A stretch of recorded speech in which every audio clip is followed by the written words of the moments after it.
les critiques de Pierre. Tu as vu 2 films pour nous cette semaine. Oui, et on commence. 2 films. On commence par Le Crocodile du Boss Twanga, comme l'a dit Ben tout à l'heure. C'est en effet le nouveau film de Fabrice Eboué, réalisé avec la complicité de Lionel Steketty, mais aussi la complicité évidemment de son alter ego comique Thomas N'Guijol, 2 ans après Casse Départ, qui était également un film de la même équipe. Alors, dans cette comédie, on suit le parcours de Didier, Fabrice Eboué, fraîchement débarqué au Botswana, une république africaine parodiant les dictatures subsahariennes. Didier est allé dans ce pays pour accompagner le joueur de foot dont il est l'agent et dont la mère, récemment décédée, était originaire du Botswana. Ça va, vous suivez pour l'instant, c'est pas trop compliqué. Là, ça va, tranquille. Ça va. Alors le joueur, Leslie Conda, joué par Ibrahim Koma, est sélectionné en équipe de France. Alors pour le féliciter, donc, son agent l'accompagne au Botswana pour qu'il puisse déverser les cendres de sa mère dans son village natal. À peine arrivé, il fait la connaissance de Bobo Batimbi, qui est joué par Thomas N'Guijol, un dictateur fou qui, par la force des choses, voudra que Leslie Conda joue dans l'équipe nationale, les Crocodiles du Botswana, plutôt qu'en équipe de France. Alors, un avertissement avant tout, même si l'histoire est plutôt différente, la nouvelle comédie du duo N'Guijol-Eboué s'inscrit complètement dans la continuité de Casse Départ, leur précédent film. On retrouve cet humour un peu débile et grotesque qui les avait rendus connus à l'époque du Jamel Comedy Club. On a du mal à comprendre en revanche s'il s'agit d'une critique des dictatures africaines ou pas, puisque tout est tellement grotesque qu'on n'y croit pas une seule seconde à cette histoire. Le dictateur, joué par Thomas N'Guijol, qui surjoue l'accent africain à nous donner la nausée, ressemble plus à un grand enfant un peu stupide qu'à un dictateur fou et terrifiant. Certes, c'est une comédie, on n'est pas dans Le Dernier Roi d'Écosse ou dans Lord of War, mais rappelez-vous, pour citer le classique des classiques, Charlie Chaplin, dans Le Dictateur, était grotesque quand il imitait Hitler, et pourtant il était terrifiant. Car la comédie, c'est l'art de la nuance. En faire des caisses ne promet pas une parodie réussie. Au contraire, la parodie est drôle quand on reconnaît l'original. Ici, le personnage joué par Thomas N'Guijol est d'une lourdeur extrême et est, selon moi, le gros point noir de ce film. Heureusement, il est contrebalancé par Fabrice Eboué, qui n'est pas absolument génial, mais qui reste plutôt drôle dans ce rôle de magouilleur sympathique, omnibulé par l'argent. Un rôle plutôt classique, mais qui lui va bien. Et surtout un rôle bien plus dans la finesse que celui du dictateur, puisqu'il est tantôt émouvant, tantôt énervant. Un personnage à la fois réaliste et plutôt drôle. Bon, toute proportion gardée quand même. D'accord. Voilà. Alors l'autre bémol de son film, selon moi, c'est son histoire. Concrètement, il ne se passe rien. C'est une succession de petites scénettes et on arrive sans difficulté à anticiper les retournements de situation pour peu qu'il y en ait. Et c'est tout le paradoxe du film. C'est bien fait techniquement, que ce soit les décors, les effets spéciaux ou les costumes, que bâclé scénaristiquement. L'intrigue est réduite à minima, les personnages sont souvent creux, à part à nouveau peut-être celui joué par Eboué, et les gags tombent souvent à plat et au mieux font sourire. Après, il est certain que si vous êtes un inconditionnel du duo, vous trouverez votre bonheur. Si vous avez aimé Casse Départ, sachez que vous avancez en terrain connu. Mais si vous voulez mon conseil, passez votre chemin. Après, ça n'engage que moi, mais je lui donne un 3 sur 10. Ouh. Aïe, ça fait mal. Oh la vache, mais c'est ta pire note. Non, je lui ai mis aussi une mauvaise note à Un Beau Dimanche. Mais ouais, mais jamais de 3 sur 10. Un Beau Dimanche, Jamais de mis... 3 sur 10. Je crois que t'as mis 5 sur 10. Bah Un voilà, Beau 3 Dimanche. sur 10. Mais je vais devenir peut-être un peu plus méchant aussi. C'est vrai. D'accord. Oula, attention, Pierre s'énerve. Un tout petit peu. Attention, attention. Je prends la caméra. Bon, j'avais Ouais, sortez les remarqué, boucliers là. ça va se que compliquer. t'avais pas trop rigolé. Ouais, moi ça me fait pas. Déjà, Casse Départ m'avait pas trop fait rire, mais je suis pas fan de leur humour. Voilà, bah, après c'est moi, mais. Voilà. Je ne suis pas fan. Voilà. 3 sur 10. Ça, vous avez compris, je pense. Désolé, je suis surpris. 3 sur 10, n'allez pas voir ce film. Non, mais si vous aimez Fabrice Oui, Eboué, voilà, Thomas c'est ça. N'Guijol, voilà, c'est pas spécialement plus nul que ce qu'ils font d'habitude. Exactement Donc, ça. C'est pas spécial. Oh, quand même, t'es sévère. Enfin, Non, bon. ce que je veux dire par là, c'est que si. Pour les gens qui trouvent ça très bien, et voilà, j'ai pas de problème avec ça. Mais toi, ça te plaît pas. Moi, ça me plaît pas. Voilà, tout. c'est tout. C'est tout. Voilà. Tu ne De le la même conseilles manière qu'il y a d'autres films qui me plaisent bien. Moi, j'ai que bien d'autres. rigolé. Je te trouve un peu sévère. J'ai bien rigolé quand même. C'est pas la comédie de l'année, mais quand même, clairement, si on aime un peu les mimiques et les grimaces de Fabrice Eboué, moi j'ai quand même eu Moi, je suis un peu 2-3 éclats de La vie rire. de Pierre, j'ai pas vu Voilà. le film, mais je trouve Moi, j'aime souvent pas trop il les surjoue mimiques et- de Fabrice Eboué, mais Ouais, après, voilà, effectivement, faut- si on aime bien. faut aimer quoi. Après, Voilà, c'est faut sûr, aimer. ça. Ouais. C'est un style. Après, comme je l'ai dit, le rôle Mais je de suis assez Fabrice d'accord. Eboué est un peu meilleur que celui Ouais. de Thomas N'Guijol est vraiment insupportable dans ce rôle. Et pour moi, il joue pas, quoi. Il fait comme des gens qui sont dans un atelier théâtre et qui veulent s'amuser, quoi. Mais il joue pas son personnage, c'est vraiment dommage. C'est un peu C'est vrai bâclé, que c'est quoi. gros, je suis d'accord. Mm. C'est gros. C'est des grosses ficelles. C'est des grosses ficelles. Allez, on passe à d'autres ficelles. Sont-elles grosses, Mais bon, sont-elles petites? Ça n'engage que moi. Alors l'autre film que j'ai vu cette semaine, rien à voir, c'est Diplomatie. Alors Diplomatie, c'est le nouveau film de Volker Schlöndorff, un réalisateur allemand, mais à la carrière presque exclusivement française.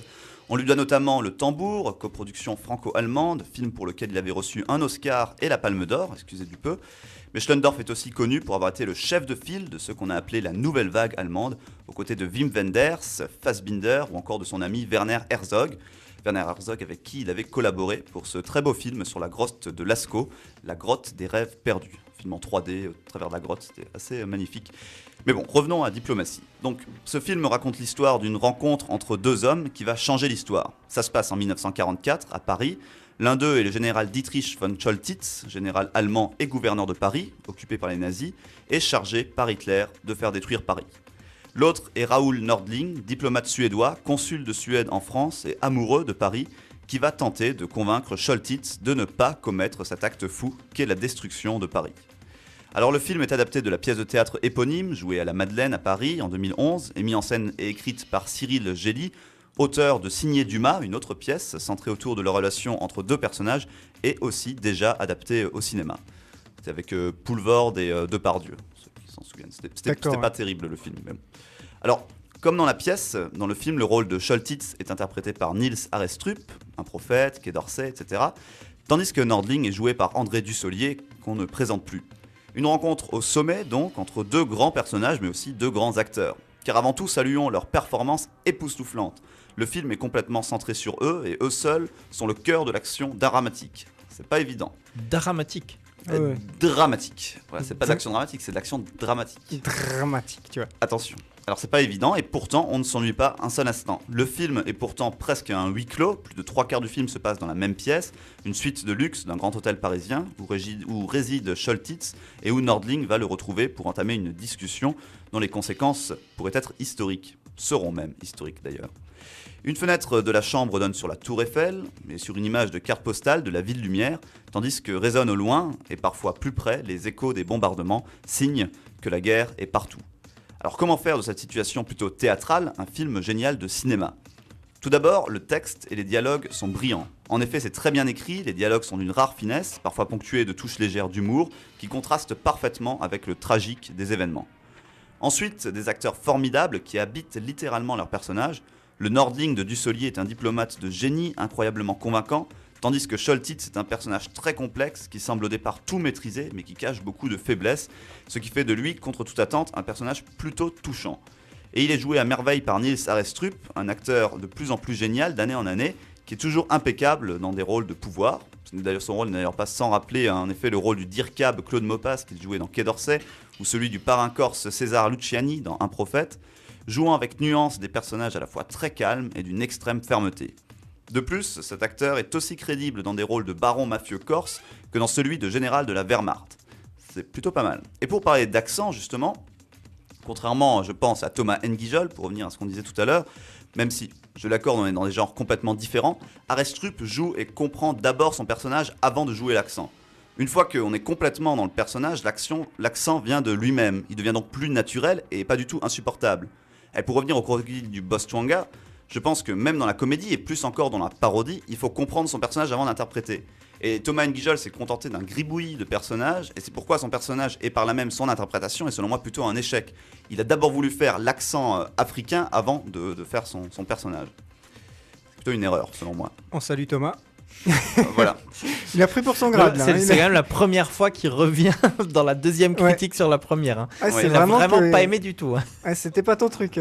C'était pas mon truc. Ouais. Voilà. Mais il y a des films moins bien, on va le dire. Mais c'est sûr que en comparaison à Diplomatie, voilà, il n'y a pas photo. Diplomatie, c'est vraiment un bijou. C'est un grand moment de cinéma français là pour le coup. Bah oui, c'est pour ça que c'est assez difficile d'enchaîner les deux. Ouais. Mais bon, c'est mon choix. Alors, c'est une très bonne émission, ça. Bon, bref. Voilà. C'est mon choix, oui, voilà. Bref, alors rendons à César ce qui lui appartient. Ce qui fait que le film est si prenant, c'est bien sûr aussi sa réalisation. Une réalisation qui ne laisse place à aucun temps mort et où les retournements de situation sont nombreux et où le suspense est très présent, rendant le film vraiment prenant. Alors que c'est tout le paradoxe, comme c'est une histoire vraie, on sait tous que Paris n'a pas brûlé et que Paris n'a pas été détruit. Mais pourtant, Schlöndorff réussit à nous faire douter. Certes, ce n'est pas un film coup de poing où on sort complètement bouleversé, comme le sont souvent les chefs-d'œuvre, Mais pourtant, Diplomatie est proche de ses illustres aïeux que sont La Grande Illusion de Renoir ou Les Sentiers de la Gloire de Kubrick, Qui est passé hier soir, hein, Les Sentiers de la Gloire. à la télévision, en Ouais. effet, oui. C'est vrai. Ces deux films aussi, hein, qui à leur manière, et comme le film de Schlendorf, avaient su comprendre et représenter les enjeux de la diplomatie en temps de guerre, avec des conséquences plutôt différentes en fonction des films. Voilà, Diplomatie, ça sort dans un mois, je pense qu'on en reparlera, je suis même assez sûr qu'on en reparlera, et franchement, ça vaut le coup, et je lui mets un 8 sur 10.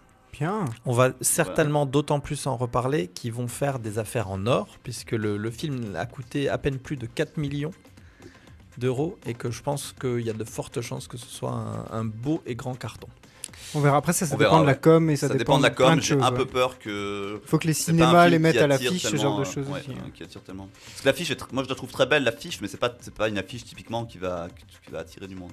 Après, on joue beaucoup sur... Dussolier est quand même un acteur qui a la chance d'être beaucoup Bankable aimé en France, ouais. et très bankable. Nils Arestrup est un peu moins. Nils Arestrup, c'est vraiment l'acteur que quand on le voit, on dit « Ah ouais !» Mais peu de gens connaissent son nom. Donc, C'est vrai. C'est donc- un peu donc mon voilà, cas en fait. faut voir. Je fais souvent ah ouais, Ouais. c'est Nils. Ouais. Mais Nils, il est génial. Hein. Nils Arestrup. C'est extraordinaire. La performance d'acteur dans ce film, elle est à couper le souffle, on peut le dire. D'accord, donc 8 Vraiment, sur 10. Voilà. Diplomatie.